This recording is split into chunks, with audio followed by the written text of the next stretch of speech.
Yo pensaba que estaba bien por saber más de la palabra y quiero saber si estoy bien o mal.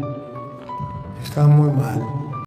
Y yo escucho al pastor cuando estaba dando su culto y dijo, y sí me sentí bastante, por eso hoy lo expreso, que en las túnicas de los sacerdotes está el demonio. Me dolió tanto que es por eso que hoy le pregunto. Permítame. Bueno, pero antes, yo no sé si en el Nuevo Testamento venga lo que es la clérima, ¿no? Lo que usan los sacerdotes. ¿No? Bueno, le hago esa pregunta porque una ocasión yo trabajaba en una casa de una de mis hermanas y allá a la par está el templo evangélico.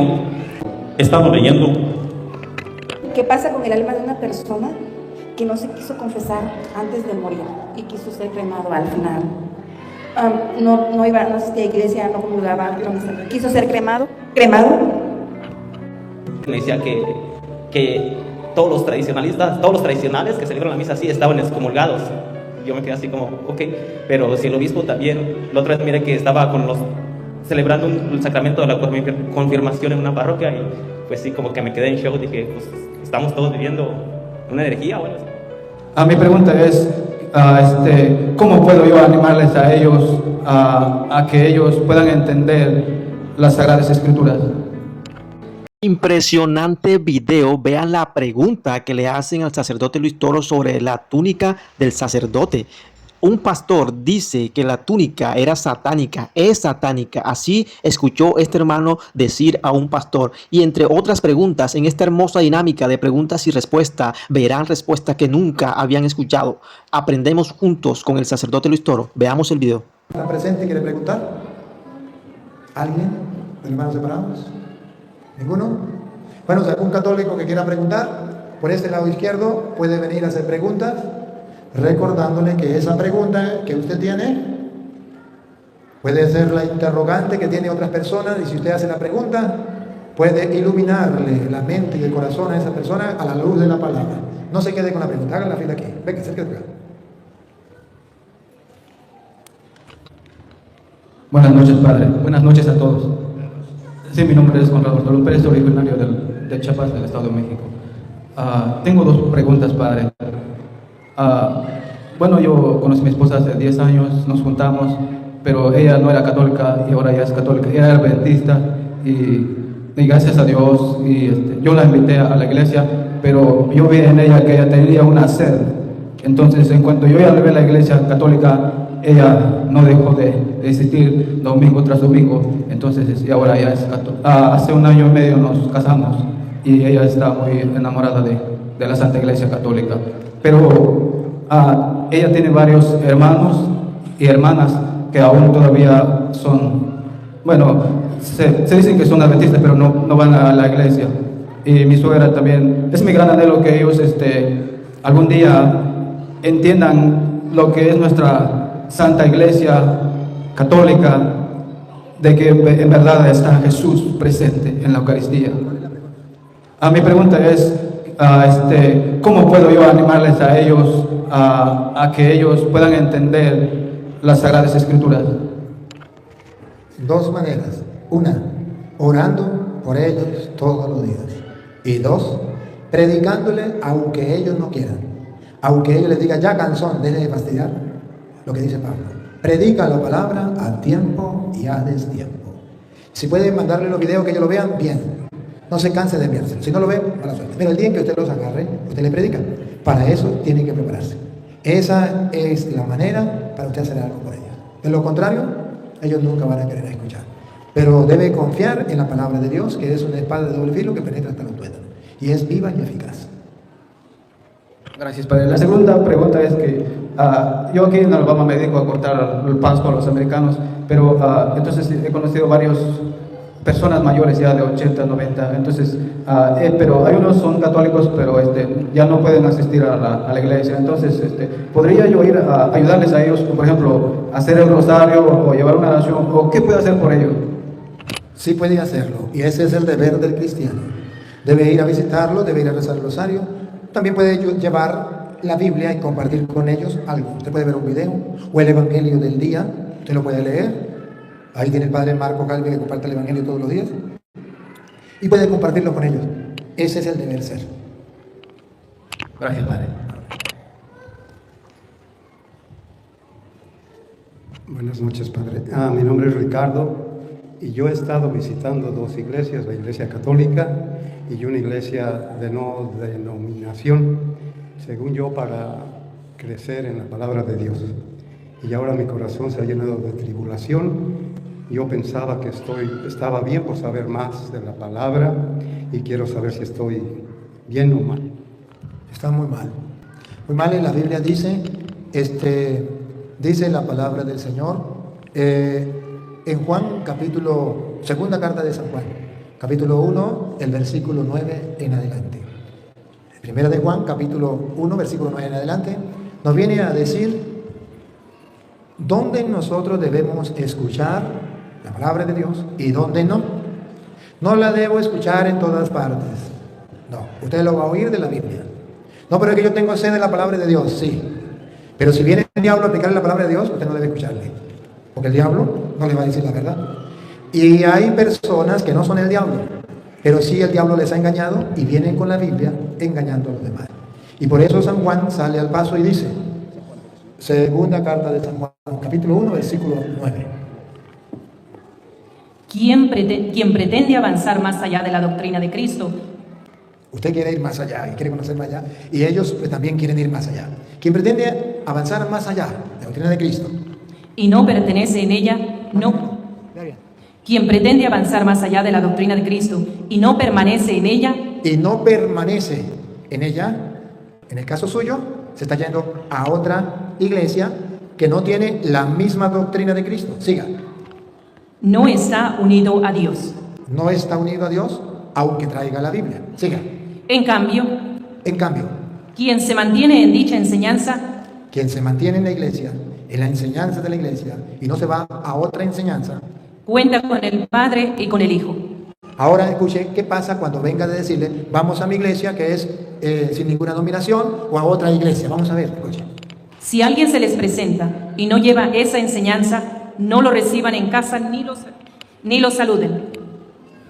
No los reciban en casa ni los saluden. Ese ni los salude no significa a la persona, sino a la doctrina que trae. Yo no debo hacerle caso a esa doctrina, ni siquiera la tengo que escuchar, ni la salude. ¿Por qué? Porque quien lo saluda se hace cómplice de sus malas acciones. Cuando usted va a esas sectas, usted se hace cómplice de sus malas acciones. Es un error. Bueno, a la orden. Muy buenas noches, padre. Un gusto conocerlo. Yo siempre sigo todos sus videos.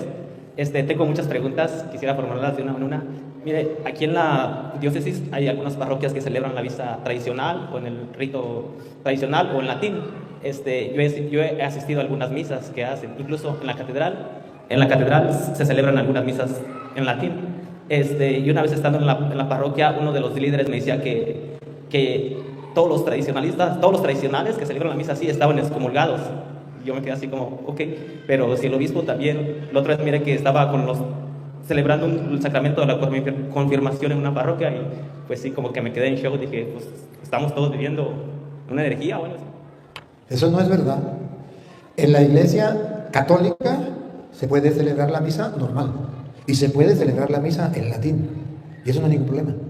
Lo que podría un problema es otra iglesia que no sea la iglesia católica, que se llame la iglesia tradicionalista y que no sea la iglesia católica y que vengan sacerdotes falsos de otra iglesia o gente que se diga sacerdote a celebrar la misa en latín. Eso sí está mal. Pero que sea un sacerdote de la iglesia católica o sea un obispo de la iglesia católica, que usted sepa que es el obispo de aquí, de su diócesis, y celebra la misa en latín, vaya. Usted sabe que es su párroco y celebra la misa en latín, vaya, eso no es malo. Ahora, ¿no ha ido nunca a la misa en inglés? Entonces están pecando porque van a misa en inglés. Bueno, en inglés es un idioma, en latín es otro, en español es otro, no hay ningún problema.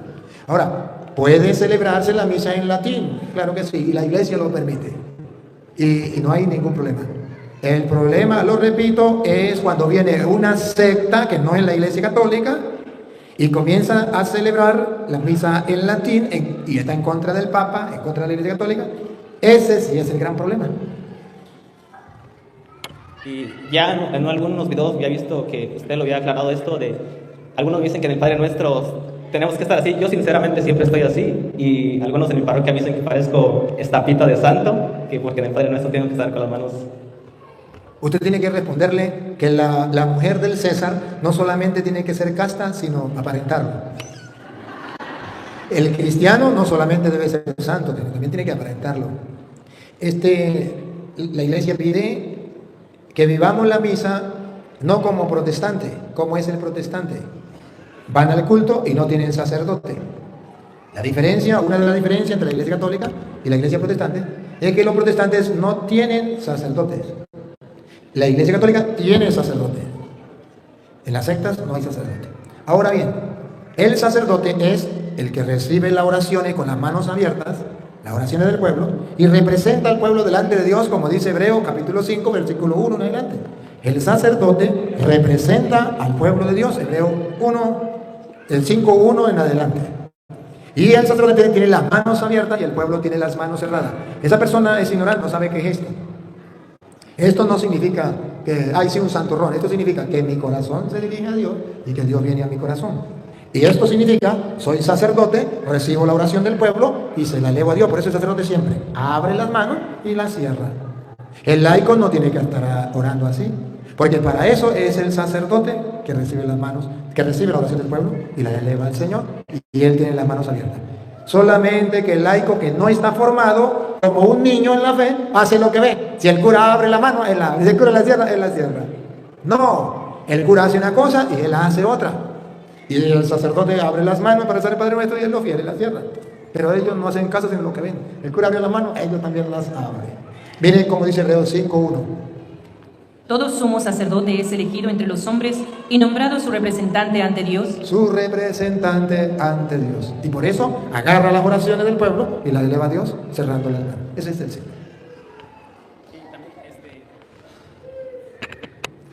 Para el lunes ya invité a un pastor supuestamente que va a venir y pues quería que también le hiciera la invitación públicamente a usted, a la iglesia aquí donde va a estar el lunes usted, pues vendrá también. Y eso es todo, padre. Muchas gracias. A la orden. Me alegra que lo haya invitado. Los hermanos separados saben que están cordialmente invitados siempre que quieran venir para acá. Y con gusto se les da la oportunidad, siempre y cuando sea con amor y con respeto. Buenas noches, padre. Giselle Llerena para servirle.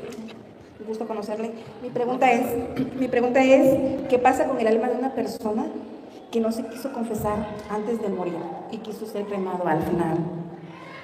No asistía a iglesia, no comulgaba, quiso ser cremado. El cremarse no es malo. Lo que es malo es cremarse y repartir la ceniza entre la familia para que lo tengan unos allá, otros allá y otros allá. Jugar con la ceniza del difunto, eso es malo.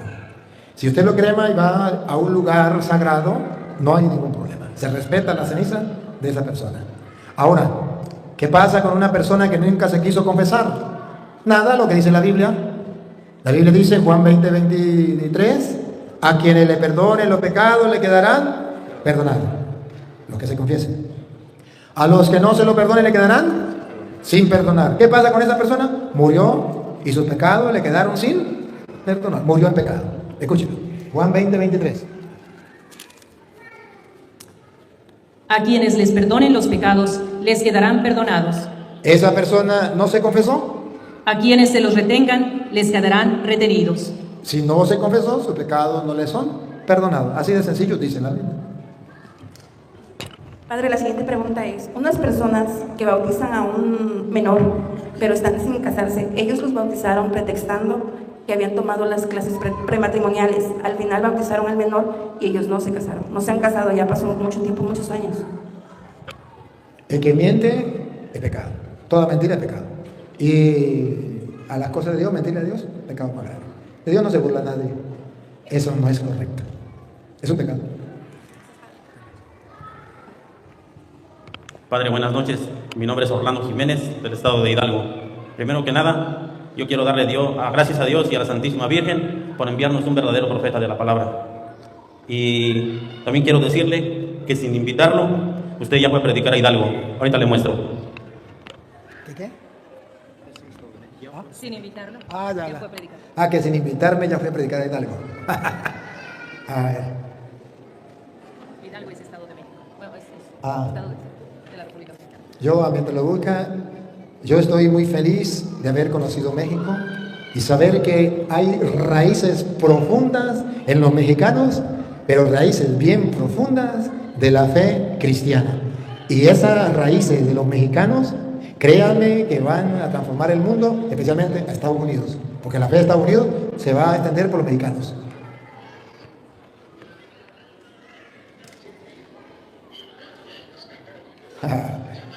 Qué bueno, me alegra y le felicito. Y ojalá que sigan el ejemplo. Allí están colocando en una pantalla las enseñanzas y la gente las va siguiendo.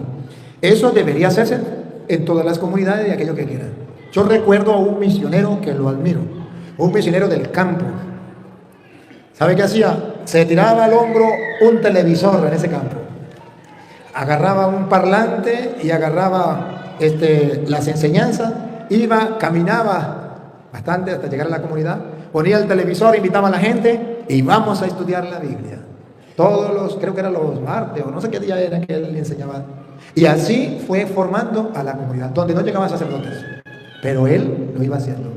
Qué bonito es que haya gente que utilice nuevos métodos para evangelizar.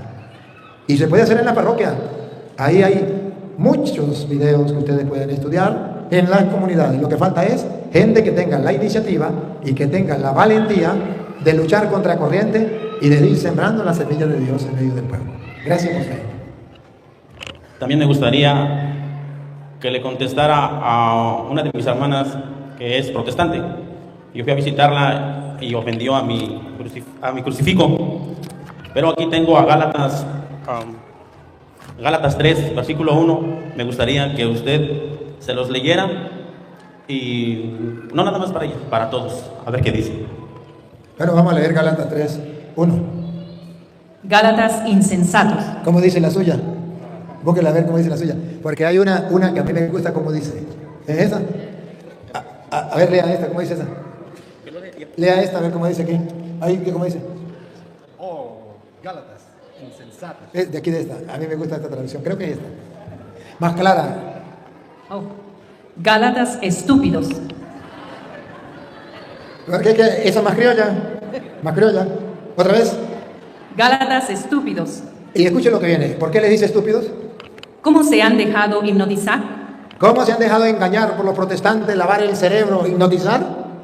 ¿No les presenté a Cristo Jesús crucificado No le presenté a Cristo Jesús crucificado. como si lo estuvieran viendo? Es una imagen de Cristo crucificado. Aquí tenemos la imagen. Gálatas estúpidos. ¿Quién los engañó? ¿Quién les lavó el cerebro? Y al mismo Pablo en Efesios, ¿qué? A ver, Gálatas mismo. Creo que es Gálatas 6:14. Si no es Gálatas, pues buscamos otro. Pero 6:14, si mal no recuerdo. ¿No tiene 6 o si tiene 6? 6:14. En cuanto a mí, Gálatas estúpidos. ¿No les mostré a Cristo crucificado? En cuanto a mí, no quiero sentirme orgulloso más ¿no quieres sentirme orgulloso más? que de la cruz de Cristo Jesús. ¿Será que los protestantes pueden decir como Pablo, me siento orgulloso de la cruz de Cristo Jesús? Nunca podrán decirlo.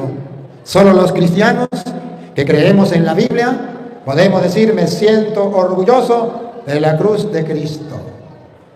Y dice el protestante, ignorante. Ignorante no es un insulto.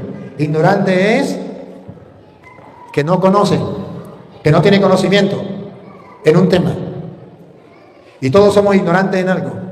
Y los protestantes son ignorantes de las Sagradas Escrituras sobre la cruz.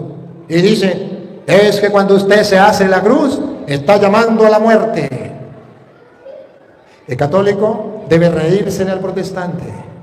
Y cuando ustedes vean con un protestante, háganse la cruz, pero en voz alta. Que lo escuchen a grito partido. En el nombre del Padre y del Hijo y del Espíritu Santo. Para que más nunca vuelvan a decir mentiras. Cuando usted se hace la cruz, está llamando a la muerte. La muerte no es el Padre, el Hijo y el Espíritu Santo. Es de Dios. Miren la ignorancia. Están llamando a la muerte. ¿Sabe cómo sería llamar la muerte? Venga muerte que te estoy llamando. Ignorante. Cuando nos hacemos la cruz, decimos, venga, oh Padre, Hijo y Espíritu Santo, y protégeme. No estoy llamando a la muerte, pero la ignorancia es atrevida. Otra pregunta. Tengo otra pregunta. Permítame. Bueno, pero antes, yo no sé si en el Nuevo Testamento venga lo que es la clérima, ¿no? Lo que usan los sacerdotes. ¿No? Bueno, le hago esa pregunta porque una ocasión yo trabajaba en una casa de una de mis hermanas y ahí a la par está el templo evangélico y yo escucho al pastor cuando estaba dando su culto y dijo, y sí me sentí bastante, por eso hoy lo expreso, que en las túnicas de los sacerdotes está el demonio. Me dolió tanto que es por eso que hoy le pregunto. He estado leyendo. Usted me habló del clérigma, no de las túnicas. Es otra cosa. El vestuario de los sacerdotes sí está en la Biblia y es mandado por Dios, pero no es del diablo. Al protestante hay que enfrentarlo y decirle, muéstreme capítulo y versículo donde diga que los ornamentos del sacerdote son del diablo. Si no me lo muestra, las palabras que me estás diciendo son de Satanás. Si me lo muestra con la Biblia, listo, le creo. Católicos, hay que aprender que no todo lo que diga el protestante es palabra de Dios. Porque eso es lo que ellos enseñan en el mundo. Todo lo que diga el pastor es palabra de Dios, aunque no esté en la Biblia. A Petronilo le patina el coco, le patina el coco, le patina el coco. Eso no es verdad. Pero la ignorancia es atrevida.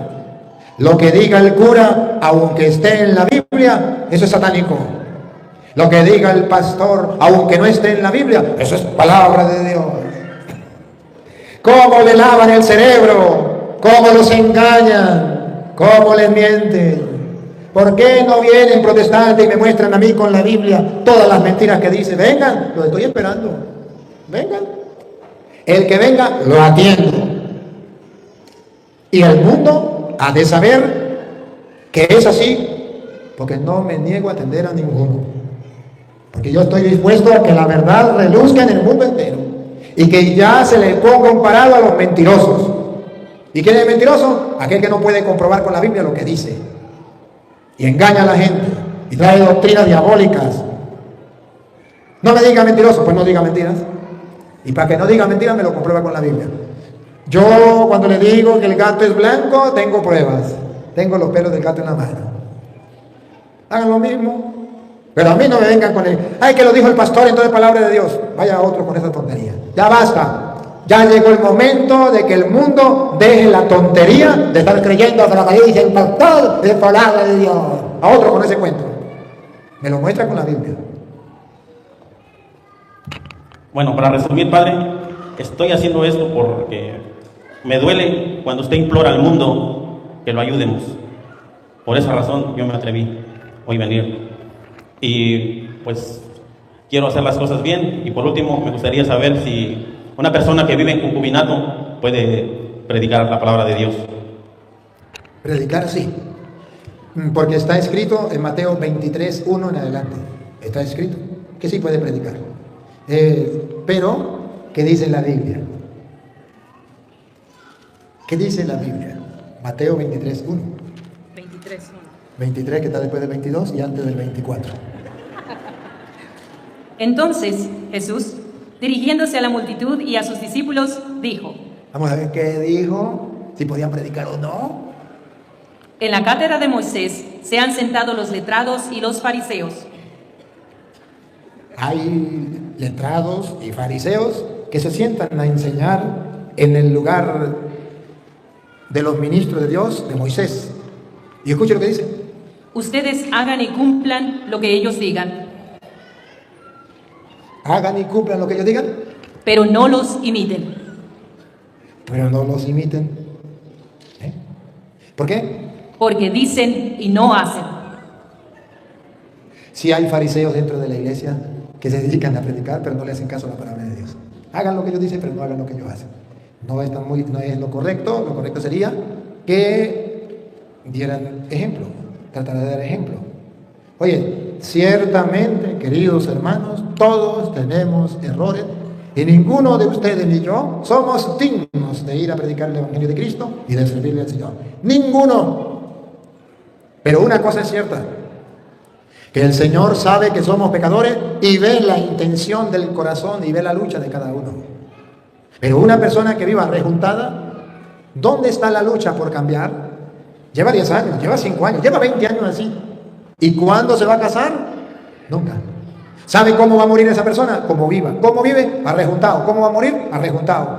¿Cómo vive? En pecado. ¿Cómo va a morir? En pecado. Entonces, esa persona no tiene intención de salir de ahí. Otra cosa es que la persona luche. Luche. Hay novios que están luchando. A lo mejor cayeron, se confesaron y están luchando para no caer más. Están luchando.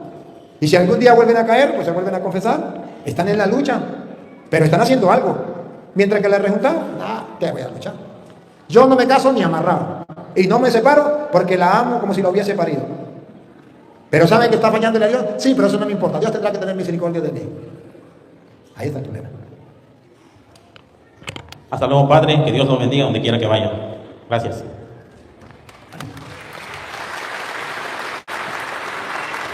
Buenas noches, Padre. Mi nombre es Lady y soy de Nicaragua. La pregunta que le quiero hacer es como una curiosidad, porque en el Evangelio de Lucas 4:6, que habla de la tentación de Jesús cuando lo tentó, y habla de que Satanás le dijo de que si lo adoraba, le iba a entregar todos los pueblos y las riquezas del mundo.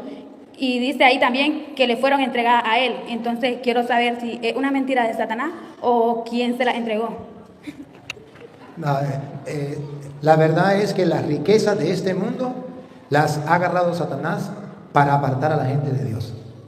Y esa tentación está mostrando que el diablo ve el ansia de la riqueza del ser humano y le dice: adórame y yo te doy todas las riquezas, todos los placeres, todos los gustos, gusticos y gustazos y todas las cosas del mundo para que usted me adore. Esto, en otras palabras, significa que la persona que ama las riquezas se aparta de Dios y llega a adorar al diablo. Los bienes nos apartan de Dios y por eso Jesús dice: nadie puede servir a dos señores. O sirve a Dios o sirve al dinero. Es un peligro, es la tentación más grande que hay. Querer tener y tener. Sí, es una verdad.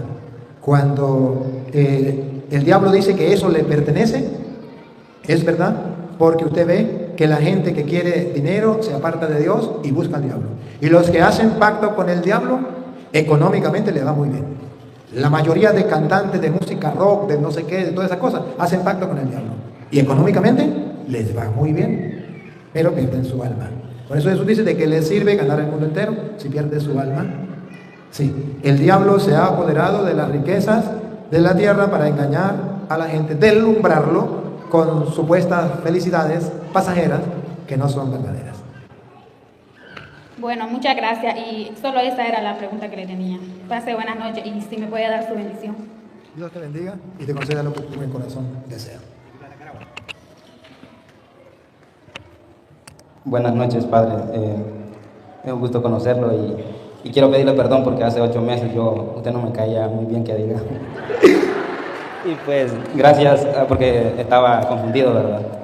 Y gracias a sus enseñanzas me he ido formando, y quiero, como usted dice, ayudar a evangelizar. Y tengo, bueno, ya no tengo dudas, ¿verdad? Pero tengo cosas que no sé cómo explicarle a los hermanos separados, como donde en San Juan 20, creo que 22, donde dice: a quien le perdonen los pecados les serán perdonados, pero ahí no dice literalmente sacerdote. ¿Yo cómo puedo defender eso?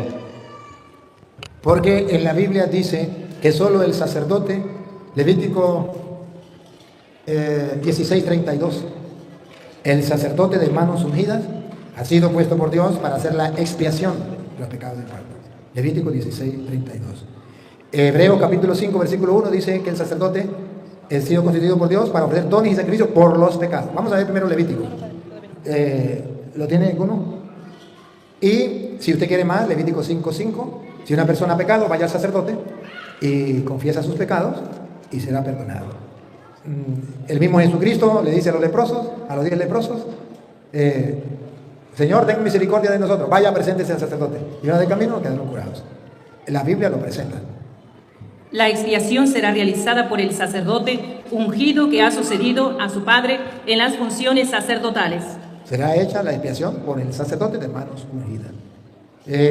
San Pablo a los Corintios, segunda carta de Corintios, capítulo 5, versículo 18, dice que ese ministerio de la reconciliación Dios se la ha dejado precisamente a sus apóstoles. Segunda de Corintios, capítulo 5, versículo 18 en adelante.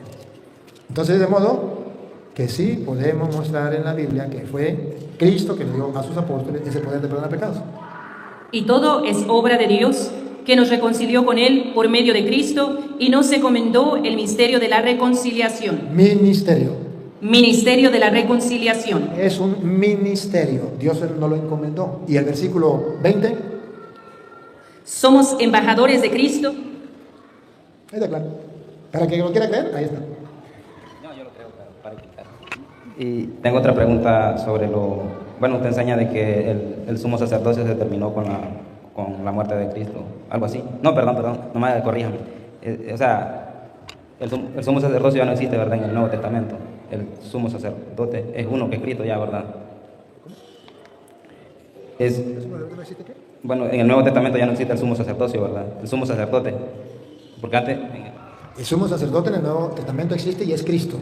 Sumo y eterno sacerdote. Sí existe. Pero en la tierra sí existe el sumo sacerdote. No, ya en la tierra existen los sacerdotes. Los sumos sacerdotes, no, ya Cristo es el sumo y eterno sacerdote. Ok, entonces yo quiero que me explique lo que dice en Hebreo 5, en adelante, que ahí habla del sumo sacerdote. Todos somos sacerdotes. ¿Usted me entiende, verdad? Ok, me quiero que me explique un poco de eso. Sí, Hebreo 5:1 en adelante, escuchémoslo. Todo sumo sacerdote es elegido entre los hombres y nombrado su representante ante Dios para ofrecer dones y sacrificios por los pecados. Puede ser indulgente con ignorantes y extraviados, porque también él está sujeto a la debilidad humana. Ajá, entonces usted quiere decir, ahí ¿cuál sería la pregunta? Ahí habla del sumo sacerdote. ¿Cuál sería la pregunta? O sea, que ahí dice que de todo sumo sacerdote es tomado entre los hombres. Pero, bueno, no sé, me parece que usted enseña de que en la tierra ya no hay sumo sacerdote, ¿verdad? En la tierra ya no hay sumo sacerdote, ya está el sacerdote. Ahora, ¿qué pasa con el sumo sacerdote? ¿Qué es el sacerdote? ¿Qué es el sumo sacerdote? Un sacerdote, pero que tiene una función de entrar una vez al año al templo, al lugar santísimo. Hebreos capítulo 9, versículo 6.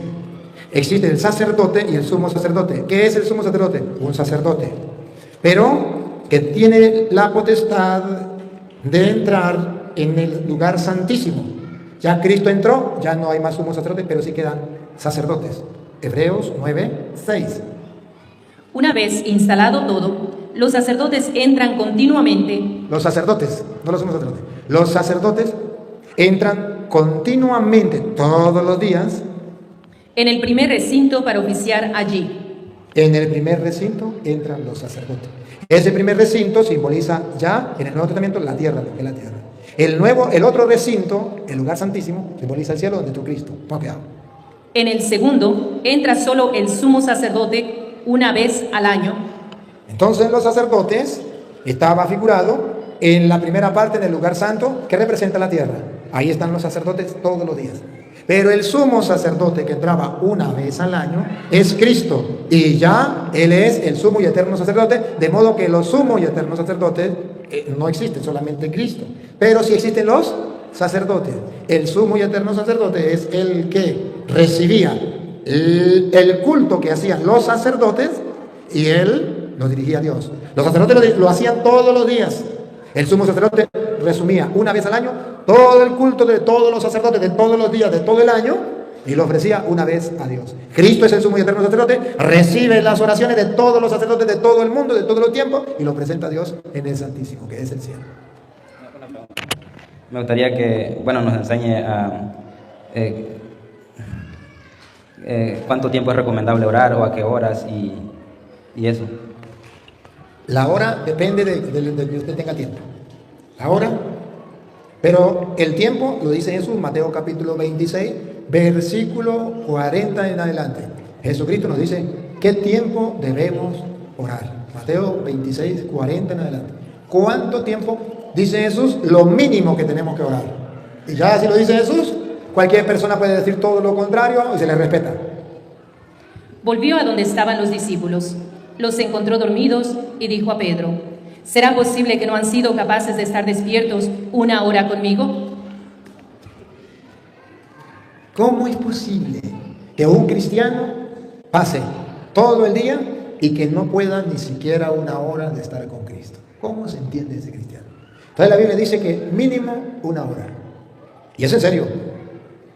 De modo que el cristiano que no le está dedicando mínimo 1 hora a Cristo no es un verdadero y auténtico discípulo de Cristo. Y no puede vencer la tentación. Por eso sigue.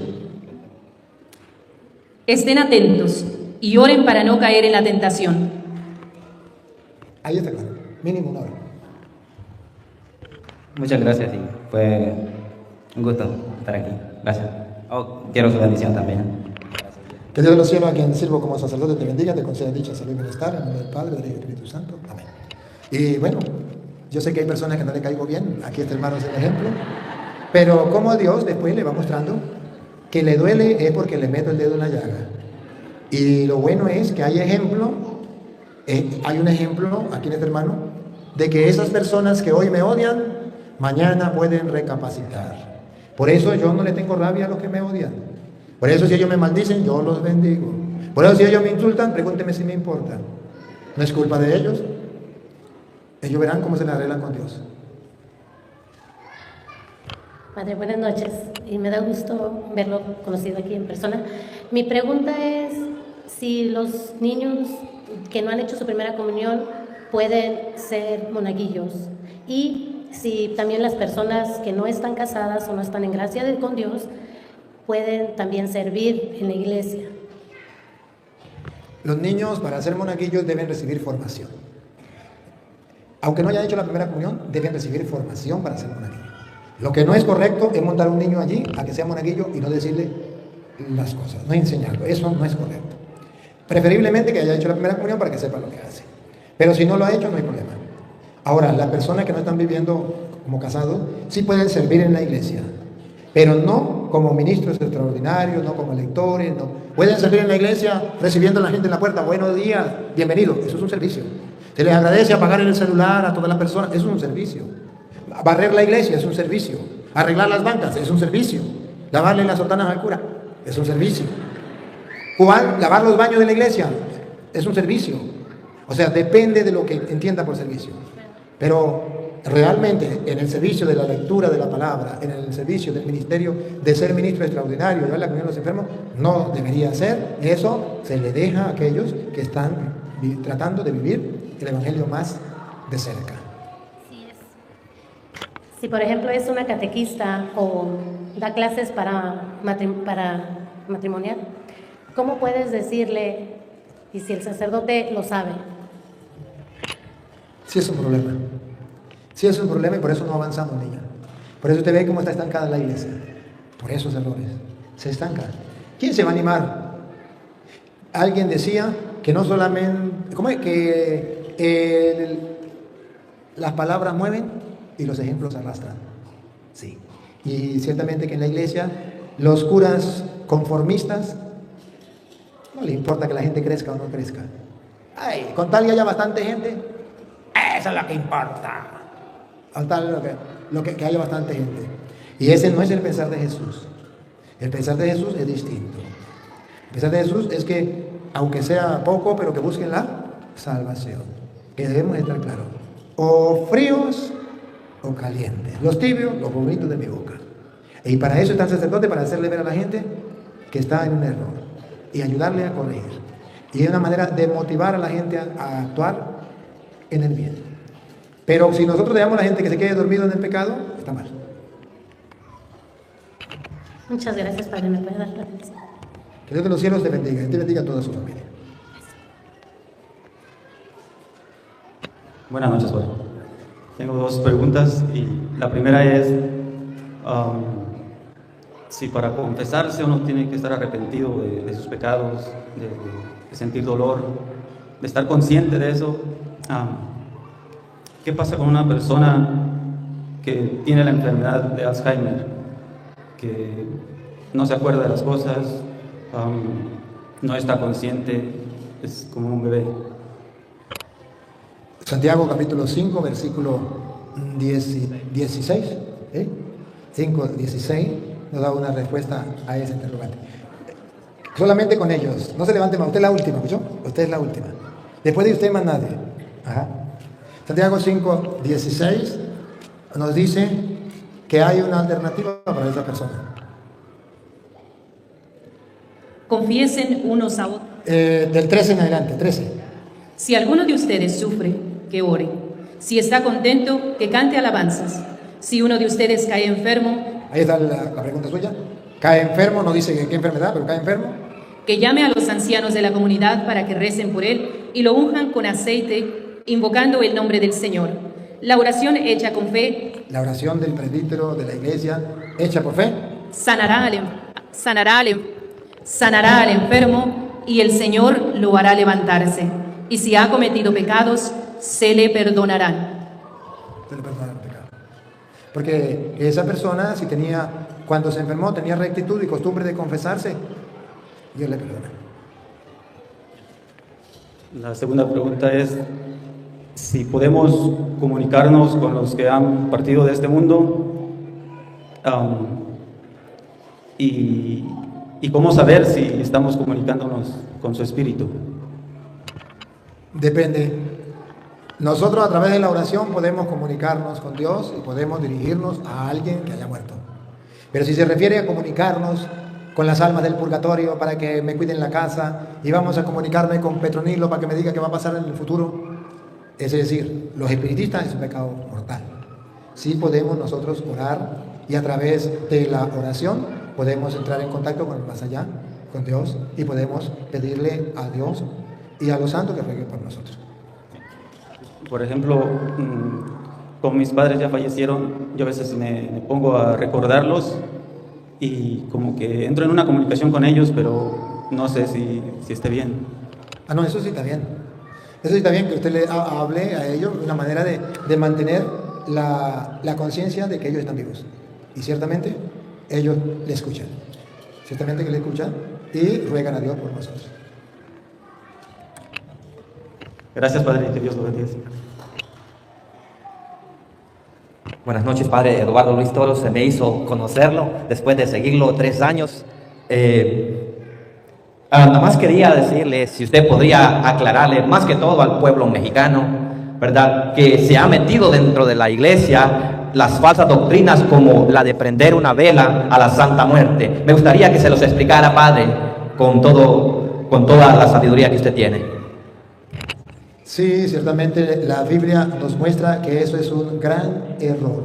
En Primera de Corintios capítulo 15, versículo 25, nos viene a hablar que la muerte no es correcto, no es amiga del ser humano o del cristiano, que esa mal llamada Santa Muerte es enemiga de Dios. Porque Él tiene que reinar hasta poner a todos sus enemigos bajo sus pies. Enemigos. Vamos a ver, ¿cuál es uno de los enemigos de Dios? El último enemigo que será destruido es la muerte. Si usted está con Dios, no puede estar con los enemigos de Dios. El último enemigo destruido será la muerte. Y la Biblia es clara, la muerte es enemigo de Dios. Y tenemos que nosotros ser conscientes de esa realidad. A ver si es Apocalipsis 20, a ver si es el versículo 10. Ojalá sea el 10, y no es el 10 y el 13, si no lo quedo viendo. Apocalipsis 20, 10, por ahí debe estar. ¿Qué dice el 10?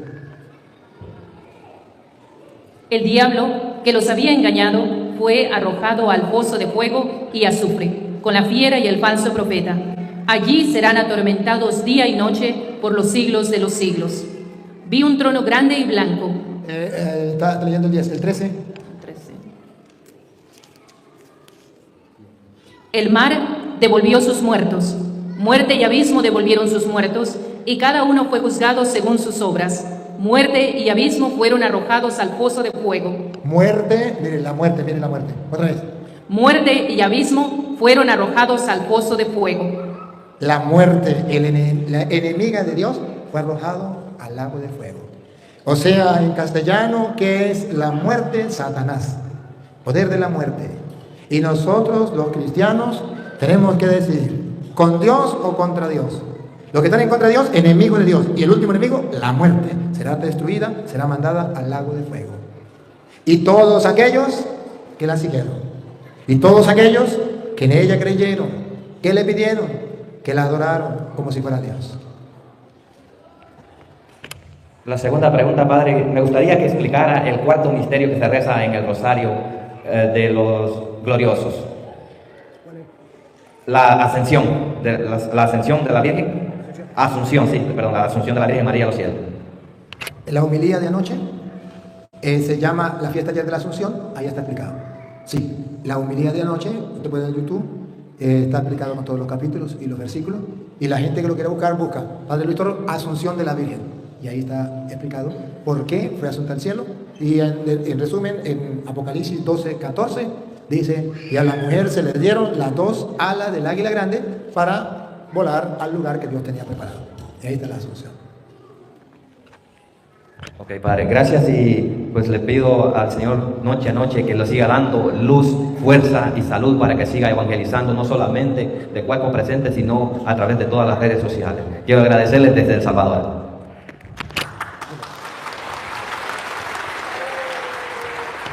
Buenas noches, Padre, un gusto conocerlo en persona. Tengo dos preguntas, una pregunta. ¿Cuál es la diferencia de un católico romano de un católico ortodoxo? Porque a veces no entiendo eso. Que el ortodoxo no obedece al Papa. Esa es la diferencia más grande. Y el católico obedece al Papa. Esa es la diferencia más grande. ¿Y por qué ellos dan al cuerpo de Cristo a los niños que no tienen primera comunión? Porque hemos visto que dan la comunión a los niños. Porque para ellos todos pueden recibir la comunión. Si para ellos todos pueden, eso ya es la mentalidad de ellos. Pero nosotros seguimos el ejemplo de San Pablo, de 1 de Corintios, capítulo 11, versículo 27, que el que peca contra el pan y el vino, peca contra el cuerpo de Cristo. Por eso examine cada quien su conciencia para que pueda recibir. Porque el que no es capaz de reconocer el cuerpo de Cristo, se traga su propia condenación. Por eso nosotros no le hacemos caso a los ortodoxos. Sí, porque yo he escuchado que dicen que es lo mismo de que ir a... Un católico romano puede ir allá a misa o puede participar en una de las actividades. Si es la iglesia ortodoxa, si no hay sacerdote católico, puede ir a una misa con ortodoxo. Si hay, usted está obligado como católico a ir a la iglesia católica. Si usted no hay católico, sacerdote católico, usted puede confesarse con uno con él. Si hay sacerdote católico, está obligado a ir al sacerdote católico.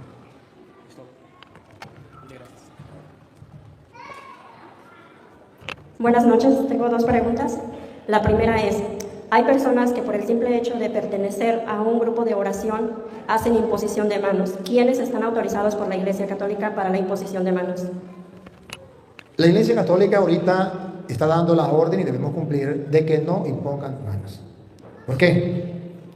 Porque cualquier persona para sentirse grande y que tiene el Espíritu Santo y que tiene a Dios agarrado por la chiva, impone manos sin saber el daño que se puede hacer. O sea, si no ha hecho oración, si no está preparado, al imponer la mano hay un contacto y hay una lucha entre el mal de esta persona y el bien que yo tenga. Si yo no he hecho oración y esta persona trae un mal, el mal gana sobre el bien y esa maldad o esa enfermedad o ese espíritu maligno puede entrar en mí y me puede hacer daño. Es como cuando a una persona le ponen suero. El pote del suero lo ponen alto para que el suero baje a la vena, a la sangre, y recorra por la sangre. Pero si bajan el pote allá al suelo y yo me quedo aquí, la sangre baja al pote. Se va para allá. Porque donde haya más fuerza, para allá va. La iglesia sabe eso y le dice a los hermanos, no impongan las manos. ¿Por qué? Porque los protestantes trajeron una modalidad, algo moderno. Cada quien imponga las manos, imponen manos sin saber lo que está haciendo. Y ponga usted la lupa. Las personas que dentro de la iglesia imponen mano, usted verá que les patina el coco, son personas desequilibradas. Y se van enfermando. Y pongan la lupa, vean. Se van enfermando, se vuelven nerviosos, porque las enfermedades de aquellos que están imponiendo mano recaen sobre ellos, esos malos espíritus recaen sobre ellos y se van ellos, incluso a muchos se les va patinando el coco. Por eso la iglesia, no por maldad, es que hay personas que piensan que la iglesia lo hace por maldad, no por maldad, por cuidar. Usted le dice al niño que no le meta el dedo en la llama, por cuidar de que no se queme. Pero el niño desobediente le mete el dedo en la llama, se quema. Así es con la imposición de las manos. ¿Quién debería imponer las manos? En primer lugar, los presbíteros, los obispos podrían imponer las manos, los diáconos podrían imponer las manos. O por un enfermo, un laico podría imponer las manos. Si esa persona lograra ser una persona de oración, de ayuno y constantemente, esa persona podría hacerlo. Pero ¿cómo nos aseguramos que esas personas están haciendo oración y están haciendo ayuno? ¿Cómo nos aseguramos que esa persona está preparada para imponer las manos? No cualquiera puede imponer las manos. Por eso la iglesia dice, mejor que no impongan manos a nadie. Solamente dejémoselo a los presbíteros. La siguiente pregunta dice así: Padre, en mi parroquia hay feligreses que me han comentado que no es bueno recibir el cuerpo y la sangre de Cristo de un ministro extraordinario de la comunión, porque ellos tienen las manos impuras, que solamente del padre o del diácono. ¿Esto es cierto? Eso es falso. El sacerdote tiene las manos consagradas para consagrar la hostia. Consagra. Tiene las manos consagradas para consagrar. Para eso lo ungieron. Para perdonar, para eso lo ungieron.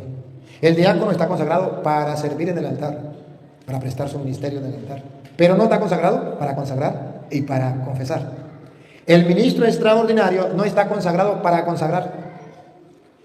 Está autorizado, se le da un ministerio, ministro extraordinario, para repartir la hostia ya consagrada, de modo que las manos consagradas no necesita tener la mano consagrada ya está consagrado allí. Y él solamente es un instrumento, una patena, para que esta hostia ya consagrada llegue a la otra persona. Pero es que esa persona no es digna.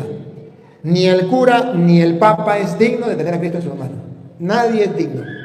Unas veces somos más dignos, otras veces menos indignos. Ahora, lo que sí pide la iglesia es que la persona, ministro extraordinario, sepa a quién lleva, sepa cómo portarse con él, sepa cómo adorarlo y no profanarlo. Eso sí. Y por eso el sacerdote y el obispo no puede consagrar ministro extraordinario a cualquier persona. Debe primero dársele una formación y debe saber que esa persona tiene conciencia para que no profane el cuerpo de Cristo. Pero si la iglesia autoriza, esa persona puede hacerlo y se llama ministro extraordinario. Y esto significa que el cura no lo puede poner a ese ministro a reemplazarlo a él ni hacerlo todo el tiempo, solamente en momentos extraordinarios. Por ejemplo, en la misa dominical que viene muchísima gente y el padre solo, extraordinariamente lo puede hacer. Pero en la otra misa donde no hay mucha gente, poquita gente, el sacerdote lo puede hacer. Él es el ordinario, los otros son extraordinarios. El problema es nombrar los ordinarios. Entonces el cura se siente que reparte la comunión a los laicos. Eso es un error, porque el ordinario es el cura, los otros son extraordinarios. Y recuerde, los laicos deben obedecer a lo que enseña la iglesia. Si un laico no pudiese dar la comunión, los obispos, los sacerdotes y el papa estuvieran en contra. Pero si lo permiten, es porque se puede. Muchas gracias, Padre. Creo que ya lo último. Buenas noches.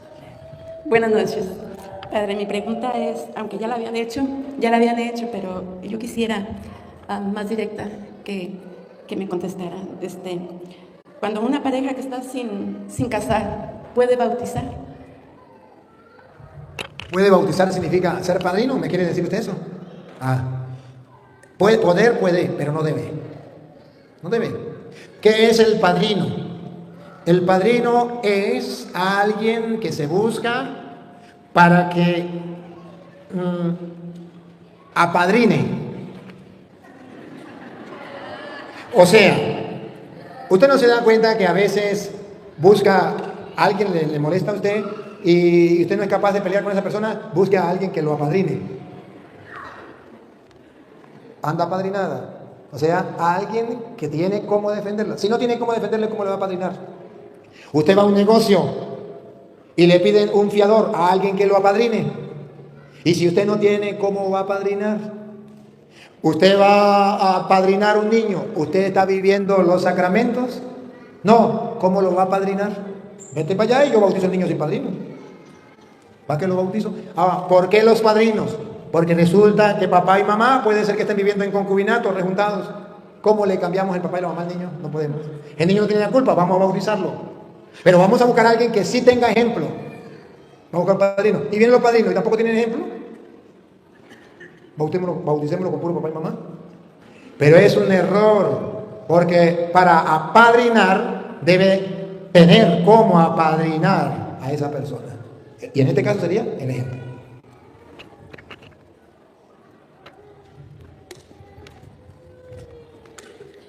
También otra pregunta que ahorita en la actualidad los jóvenes dicen que las cosas de Dios, a como pasa el tiempo, también cambian. Entonces yo les he dicho a algunos jóvenes que las cosas de Dios, pasen tiempos, pasen años, siglos, siempre va a ser lo mismo.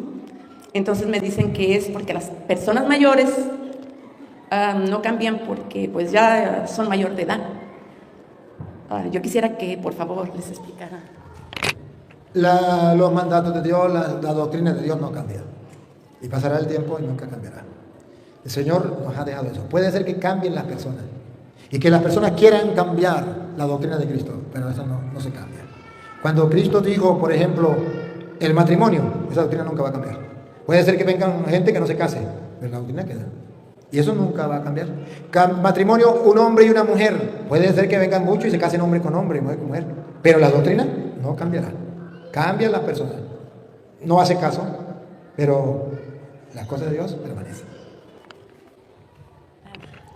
También esta otra pregunta, que cuando hay personas que se enojan, cuando hay cosas que les dice uno o que no quieren escuchar la verdad, ya son enemigos que tiene uno. Eso es necesario. Escuche el Evangelio, creo que es del domingo. Jesús dice, yo vine a traer un fuego y ojalá estuviera ardiendo. ¿Creen que he venido a traer la paz? No. Habrá en una casa de 5, 3 contra 2 y 2 contra 3. ¿Es necesario que se pongan bravos? Sí es necesario. Porque si no se ponen bravos significa que usted no le dijo la verdad, no le metió el dedo en la llaga. Esta es la última. Pues discúlpenme, pero yo no lo hago por ofender a nadie, ni mucho menos, ¿verdad? Porque yo no los conozco ni sé quién son. Pero hay esta pregunta, padre, que yo quisiera, más que nada, porque pues quizás me siento muy celosa de las cosas de mi padre. Entonces, ¿cómo decirles a las personas que hay veces sirven a la iglesia, que sirven a Dios y creen que por servir a Dios pueden ser altaneras, ofender, humillar a las personas o sentirse que son superior a cualquier otra persona? Y hay veces le llaman a personas, con todo respeto, padre, les llaman tontas o estúpidas o esto porque se sienten que están sirviendo a Dios. Y yo les he dicho, si para servir a Dios hay que ser humilde, ¿cómo es así que se atreven a decir tontas o...? Usted mismo dio la respuesta. Jesucristo dijo, el que se humilla, Dios lo enaltece. El que se enaltece, Dios lo humilla. Eso está escrito en la palabra de Dios. El que quiera ser el más grande, que se haga el servidor de todos. La soberbia es de Satanás, no es fruto de Dios. Y esa persona no sirve a Dios. Esa persona está utilizando un puesto, agarrando un puesto, es un mundano dentro de la iglesia. Pero el que sirve a Dios no es el que tenga un cargo. El que sirve a Dios es el que obedece el mandato de Dios, ama a tu prójimo como a ti mismo, no hagas a otro lo que no quieras que te haga. La regla de Mateo 7:12, no hagas a otro lo que no quieran que te hagan a ti. Simplemente tienen que saber que eso es obra de Satanás para destruir a los que trabajan dentro de la iglesia. Y es una lucha. Todos los que trabajamos en la iglesia tenemos que luchar contra eso. Porque el creer que estamos sirviendo a Dios, entonces nos hace creer que somos dueños de los demás y podemos tratarlo como nos dé gana. Y no es así. Los he mandado a ustedes como ovejas en medio de lobos.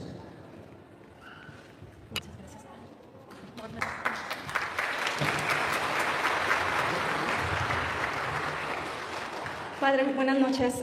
Nosotros venimos de lejos para verlo. Es una bendición de Dios. Pero mi pregunta es, hace un tiempo atrás yo miré un video En el video usted nos estaba explicando y me quedé bien confundida. Dijo usted de que usted no le podía dar la bendición a su obispo o darle la bendición a alguien más o bendecirlo. Dijo algo de los hermanos protestantes que a veces ellos se sienten superior a un sacerdote. Entonces cuando ellos le dicen como que Dios lo bendiga, y usted dijo, entonces yo prefiero recibir la bendición y no que ellos me la... No digo pues que prefería eso, pero un ejemplo. Pero yo me quedé un poco confundida. Nosotros como católicos sí le podemos decir a usted que Dios lo bendiga, porque es algo que yo siempre he hecho. Y ese día que yo escuché ese video me quedé confundida. Esa es doctrina protestante. Decirle a todo y al sacerdote, Dios le bendiga al sacerdote. ¿Por qué es doctrina protestante?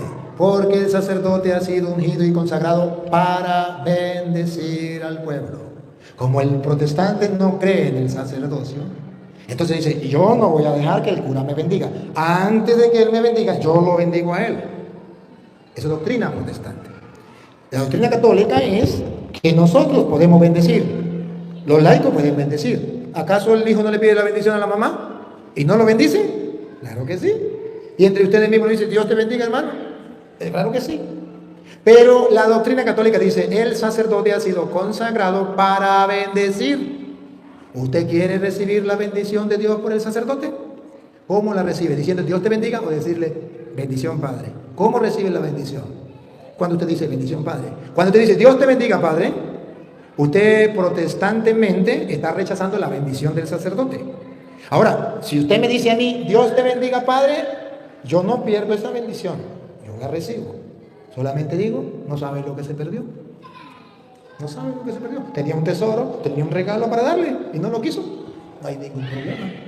Y ciertamente la Biblia dice, a ver si es Hebreo capítulo 7, versículo, vamos a leerlo desde el 4 en adelante, a ver. Tiene que ser como en el 6 quizás. Vamos a ver si es el 6. En cambio, Melquisedec, que no era descendiente de Leví, cobra diezmos a Abraham y bendice al titular de la promesa. Y escuche lo que viene. Nadie duda que el menor es bendecido por el mayor. Otra vez. Nadie duda que el menor es bendecido por el mayor. Otra vez. Nadie duda que el menor es bendecido por el mayor. Entonces el protestante bendice al cura, porque él es más que el cura. Dios te bendiga, cura. Dios te bendiga. Y nadie duda que el menor es bendecido por el mayor. ¿Quién es mayor? El protestante, porque bendice al cura. Nadie lo duda. Y la doctrina protestante le dice a los católicos, bendigan al cura, porque ustedes son más que el cura. Dios te bendiga, cura. Amén. Es la soberbia de creerse más que los demás. Pero el sacerdote ha sido ungido y consagrado y nadie lo duda. Ahí está. Mira. Abraham, nuestro padre en la fe, muy santo, no bendijo al sacerdote. El sacerdote bendijo a Abraham, muy santo, pero el sacerdote lo bendijo. Usted puede ser más santa que yo, pero usted no es sacerdote. Y usted debe recibir la bendición del sacerdote. Abraham era muy santo, muy de fe. ¿Pero quién bendijo a quién? El sacerdote. Dios lo consagró para bendecir. Lo repito, yo no me molesto que ustedes me digan, Padre, Dios te bendiga. Y ustedes, si quieren hagan la prueba, usted me dice, Dios te bendiga, y yo le digo, amén. Pero no le doy la bendición. Me la guardo para otro. Y si usted me dice, bendición, Padre, y yo sé lo que le digo, Dios te bendiga. O sea, que el Dios de los cielos te dé todos los regalos espirituales. Que como sacerdote, Él me ha prometido que yo le dé al pueblo. Y si usted no lo quiere, pregúnteme si me importa. Pero sí debemos tener cuidado de no ser protestantes dentro de la iglesia. Cuando llegamos, usted me dio la bendición. ¿Se la puedo volver a pedir? ¿Es malo si se la puedo poder pedir? Muy buena su pregunta. ¿Usted cree que yo la bendije? Entonces, ¿qué viene a buscar de nuevo? Si viene a buscar de nuevo, significa que no cree que yo la bendije. No cree en la bendición. Porque por algo me la pidió. Y si usted me dice, a ver, vamos a quitarnos aquí voy a hablar aquí claro. Usted llega y me dice, Padre, y yo me doy cuenta que ya me pidió la bendición. Usted viene y me pide otra vez la bendición. Y yo le digo, me dan ganas de decirle, bueno, ya no te bendije. No creyó que te bendije. ¿Dónde está tu fe? ¿No lo creyó? Normalmente ustedes observan que el sacerdote en la misa o al final de la oración, le da la bendición a todos. Pero solamente aquellos que estaban pensando en las hijas de doña Trina o en los hijos de don Trino, no se dieron cuenta. Y después, Padre, bendición, pero ya no la recibió. Sí, pero ¿qué? Estaba perdido, ¿verdad? No la recibió. Y seguro que ahorita tampoco la va a recibir. Ahora, normalmente, si es un día para otro, bueno, o si es en otro momento, está bien. Pero si es en el mismo momento, simplemente no tener compasión del pobre cura que está cansado y está trabajando, y no tener compasión de las otras personas que están esperando saludar al Padre, y entonces viene y a pedirle la bendición de nuevo. Cuando ya se le dio, se cree en la bendición, ya la recibió ahí, por este momento. Otro día, o más tarde, o en la tarde, o lo que sea, ya, pero de esta manera, usted y yo debemos estar conscientes de lo que recibimos, de lo que vivimos, de lo que creemos. Y cuando el sacerdote da la bendición y usted no es consciente, usted dice otra vez voy a recibirla. No es consciente. Si ya es consciente, me quedo tranquilo, ya la recibí. Ven. La última fue. Buenas noches, Padre, una vez más, y muchas gracias por atenderme. Más que nada, quisiera pedirle una aclaración sobre los santos y sobre la Virgen María. Igual en mi familia tenemos familia evangélica, y de hecho mi esposo es evangélico y su familia también. Entonces hay ese tema en donde dice que, la verdad no sé mucho sobre las citas bíblicas, pero dice que Dios es nuestro Dios y es celoso. Entonces, que ¿por qué alabamos o adoramos a la Virgen y a los santos si solamente debemos de alabar a Dios? Es una mentira, calumnia de los protestantes. Por eso se llaman mentirosos. Ya la última, niña, ya no la responde más preguntas. Esta es la última. El mentiras. Es que los católicos adoran a los santos y a la Virgen María. Y Dios es un Dios celoso. Dios es un Dios celoso y es celoso de otro Dios.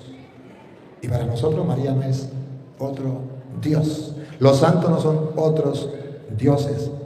Y es verdad que la Biblia dice adorarás solamente al Señor tu Dios. Y los católicos adoramos únicamente a Dios. Pero es que la Biblia, ustedes alaban a María. Alabar sí podemos hacerlo. Alabarlo sí. Usted alaba a su mamá. Cuando usted dice, nadie hace una comida tan sabrosa como mi mamá. ¿Cómo se llama eso? Mi mujer, esa es la mejor mujer del mundo. ¿Cómo se llama eso? El ignorante no sabe qué es alabar. Pero la Biblia no prohíbe que yo alabe a una persona, eso no lo prohíbe. No prohíbe que yo ame a una persona, no prohíbe. No prohíbe que yo le pida a una persona, no prohíbe. Prohíbe que yo crea que la Virgen es Dios, que un santo es Dios, que Petronilo es Dios, que Pánfilo es Dios, que una imagen es Dios, que una culebra es Dios, que el sol es Dios. Eso sí lo prohíbe la Biblia. Pero la ignorancia de los protestantes está en que no saben qué es adorar. Adorar es creer que una persona, la Virgen María, es Dios. Adorar es creer que una cosa, una silla, una mesa, es Dios. Una imagen, es Dios. Adorar es creer que una cosa, una persona o un animal es Dios. Eso es adorar. Convencerme a mí mismo que eso es Dios. Si yo no creo que es Dios, no lo estoy adorando. Incluso, si usted no se convence que Dios es Dios, muy protestante será. Muy evangélico será. Muy cristiano evangélico será. Pero si no cree que Dios es Dios, no lo adorará, ni aunque se ponga con la cabeza para abajo y las patas para arriba. Para adorarlo, tengo que convencerme que es Dios. Y el católico adora a Dios en la Eucaristía. Ahí sí lo adoramos, porque nos convencemos que en ese pedazo de pan está Dios. Eso sí es adorar. Pero una imagen no. ¿Usted cree que en la imagen está la Virgen María? ¿Dios? No. Es una imagen, una representación de la Virgen María. Pero ahí no está Dios. Eso no es Dios. La ignorancia es bastante atrevida. Y por esa misma ignorancia calumnian los católicos. Adoran a María. Se lo traduzco en castellano. Los católicos creen que María es Dios. Y Dios es un Dios celoso. ¿Por qué mienten? No diga mentira, nosotros no creemos eso. Gracias por su pregunta. Y de todas maneras, si dile a su esposo o a su familia que si quiere venir mañana, que venga y que traigan. Así, y se le da la oportunidad, si mañana quiere preguntar, y con todo el gusto. Y debe analizar. Y si está su esposo, le debo decir que me escuche. Para que miren la mentira. Normalmente los evangélicos dicen, ustedes adoran las imágenes, adoran a María porque le prenden velas. Entonces yo le digo, ustedes no adoran a Dios porque no le prenden velas. Ustedes adoran a las imágenes porque las tocan. Y yo les digo, ustedes no adoran a Dios porque no las tocan. Ustedes adoran a las imágenes porque se le arrodillan. Ustedes no adoran a Dios porque alaban a Dios de pie. Ustedes adoran a la Virgen porque le lleva flores. Ustedes no adoran a Dios porque ustedes no le llevan flores. Ustedes adoran a la imagen porque la besan. Usted adora a su esposa porque la besa. Y a Dios no lo besa. La ignorancia lleva a la persona a decir barbaridades por desconocimiento. Y así engañan. ¿Por qué los pastores no vienen y me dicen a mí esto? ¿Y por qué no me muestran con Biblia donde digan que eso es adorar? Cuando el becerro de oro fue adorado, es porque el pueblo dijo, Israel, este es Dios. Lo adoraron. Lo adoraron. Hasta que el pueblo dijo, este es Dios, no lo adoraron. Cuando usted diga, esa imagen es Dios, lo está adorando. Cuando usted diga, la Virgen María es Dios, la está adorando. Mientras que no, no hay ningún problema. Gracias. Eso es todo. Su bendición, por favor. Que Dios de los cielos te bendiga y te conceda lo que su buen corazón desea. Vamos a darle gracias al Señor por esta bella oportunidad que nos ha brindado de compartir su palabra. Papá Dios, gracias por estar con nosotros, por iluminarnos a través de tu palabra. Ayúdanos a amar la verdad y darla a conocer a los demás, porque tú quieres que todos los hombres se salven y lleguen al conocimiento de la verdad. Te pedimos por los hermanos separados para que algún día se preocupen por conocer la verdad y pongan y estudien la doctrina de la iglesia para saber qué es lo que enseña la iglesia basado en las Sagradas Escrituras. Padre, que no seamos sordos a tu voz y que los católicos podamos vivir la fe firme y la disfrutemos gustosamente. Y a ti, oh Dios, único Dios vivo y verdadero que existe desde siempre y vive para siempre, invisible pero todopoderoso, a ti sea la gloria, el honor, el poder, la adoración por los siglos de los siglos. Amén. Les voy a dar la bendición. ¿Para qué? Para que sepan que se la di, no se les olvide. Para ustedes y para todos como misioneros de la misericordia de parte del Papa Francisco que nos envió por el mundo a representarlo a él en cualquier lugar llevando el mensaje de Dios, voy a impartir la bendición para ustedes y todos aquellos de buena voluntad que la quieran recibir. El Señor esté con ustedes. Y la bendición del Dios Todopoderoso, Padre, Hijo y Espíritu Santo, descienda sobre ustedes y les acompañe para siempre. Amén. Muchas gracias. Dios les pague. Ahora que quiera tomarse una fotito, pues aquí lo podemos atender. Puede ya contar. Puede contar y vamos a escuchar los saludos con orden. Por el lado derecho y por el lado izquierdo. Por el frente simplemente los camarógrafos. Mis queridos hermanos, así hemos llegado al final de este gran video, de esta gran enseñanza, de esta hermosa dinámica de preguntas y respuestas. Se vieron unas preguntas bastante particular que yo sé que les gustó por la respuesta del sacerdote Luis Toro. No se olviden de comentar su opinión, dar su punto de vista y lo más importante es compartir. Es una forma de evangelizar. No se olviden de compartir. Nos vemos en un próximo video. Dios los bendiga a todos. Un abrazo fuerte.